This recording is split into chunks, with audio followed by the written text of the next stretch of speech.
स्वागत है students. Question दिया हुआ है कि beaker containing water is kept on a spring scale. ये देखो स्प्रिंग का एक स्केल है, इसके ऊपर में एक बीकर रख दिए। ठीक है, the mass of water in the beaker is 5 kg। तो इसमें जो मास है वाटर का वो 5 kg है, और इसके अंदर एक ब्लॉक है जिसका मास 2 kg है, और स्पेसिफिक ग्रेविटी इसका 10 दिया हुआ है। इसको हमने एक धागा से बांध दिया, suspended by means of a thread from a spring balance as shown in the figure. The reading of the scale S1 and S2 are. Okay, तो इन ऑप्शंस में से चूज करना हमें कौन सा ऑप्शन सही होगा। Let's see. सबसे पहले ये समझो कि ये जो ब्लॉक इसमें डुबाया हुआ है, इस पर कौन कौन सा फोर्स लग रहा है। एक तो इसका वेट लगेगा, एक अपथ्रस्ट लगेगा, और एक इधर से ये वाला जो फोर्स है स्प्रिंग फोर्स वो लगेगा। तो बनाते हैं। देखो सबसे पहले तुम क्या करो कि इस ब्लॉक पे फोकस करो। तो ये जो ब्लॉक है इस पर इसका वेट हो जाएगा 20 न्यूटन, अब थ्रस्ट हो जाएगा ऊपर पानी की वजह से, और साथ में जो स्प्रिंग लगा हुआ है उसका फोर्स मान लो कि F1, ये F2। ठीक, तो ये जो F2 है ऊपर लगा, FB भी ऊपर लगा, और नीचे लगा 20। तो अगर मेरे को F2 चाहिए तो हम 20 - FB लिख देंगे। तो अब थ्रस्ट निकाल लेते हैं कितना होगा। तो अब थ्रस्ट यहाँ पे हो जाएगा डेंसिटी ऑफ द लिक्विड जो कि पानी है, तो हम ले सकते हैं 1000। Okay, density of the liquid into volume submerged. तो कितना वॉल्यूम सबमर्ज्ड है उसको निकालने के लिए मास बाय डेंसिटी लिख सकते हैं। तो मास तो बॉडी का 2 है, और डेंसिटी 10 नहीं है, डेंसिटी 10 × 1000 है।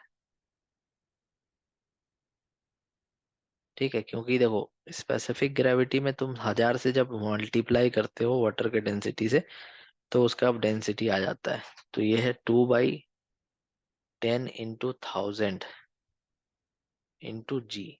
तो ρVg। तो यहाँ से तुमको अब थ्रस्ट दिखाई देगा 0.2 g।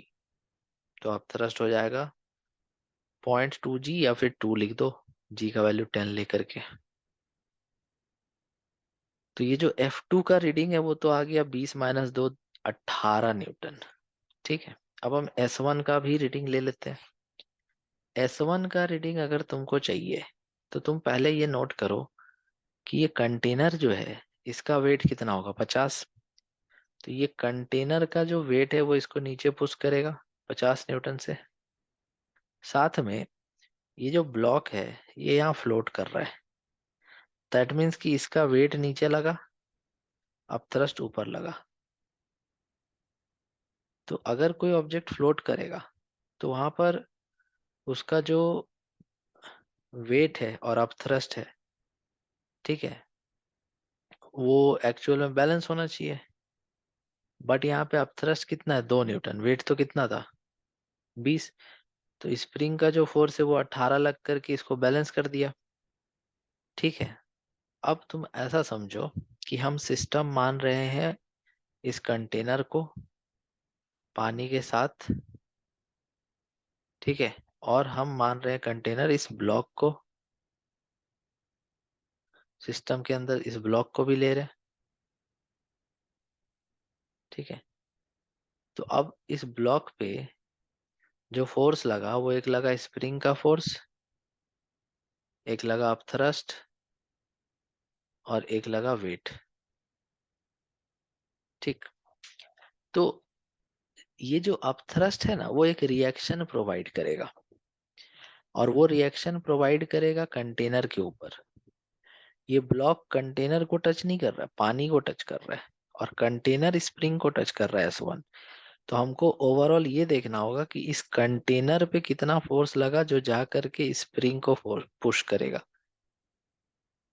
ठीक है, तो देखो ये जो वेट है वो अगर हम डायरेक्ट ब्लॉक को इसके ऊपर रख देते तो वेट लगता 5 न्यूटन का, 5 kg, मतलब कि 2 kg, हाँ 20 का, और उधर 50, 70 हो जाता। लेकिन ऐसा तो नहीं कि इसका वेट जा करके कंटेनर को टच कर रहा, नहीं कर रहा है।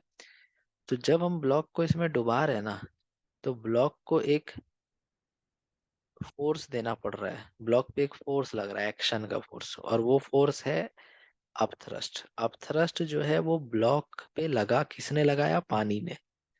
तो ब्लॉक भी पानी को एक रिएक्शन का फोर्स देगा, पानी को, ध्यान देना क्या बोल रहे हैं, ब्लॉक भी पानी को एक रिएक्शन का फोर्स देगा जो कि 2 न्यूटन का होगा, क्योंकि अब थ्रस्ट 2 है, तो वो रिएक्शन का फोर्स भी 2 न्यूटन होगा, जो इस कंटेनर के साथ मिल करके 52 न्यूटन का रीडिंग यहाँ पे दिखाई देगा। ओके, अब तुम बोलोगे सर वेट का रिएक्शन नहीं होगा क्या? वेट तो एक्चुअल में अर्थ लगा रहा है, अर्थ लगा रहा है वेट, तो ब्लॉक भी अर्थ पे वेट लगा रहा है सेम, उधर एक्शन रिएक्शन चल रहा है। Spring force, spring force actual में क्या है कि स्प्रिंग को ब्लॉक ने नीचे खींचा, तो स्प्रिंग ने भी ब्लॉक को ऊपर खींचा, वो भी अलग है। ये अपथ्रस्ट वाला जो है ना, वो पानी ने ब्लॉक पे लगाया अपथ्रस्ट, तो ब्लॉक ने भी पानी पे रिएक्शन का फोर्स दिया जो कि 2 न्यूटन है, तो टोटल रीडिंग जो आएगा S1 का वो आ जाएगा 52। 5 तो अपना था ही बीकर का, और 2 उधर से 2 न्यूटन, इधर से 50 न्यूटन, 52 न्यूटन। तो ऐसे करके समझना पड़ेगा, और इसका ऑप्शन नंबर सी जो है वो करेक्ट हो जाएगा। तो आई होप तुमको ये क्वेश्चन समझ में आ गया होगा। Thank you so much for watching.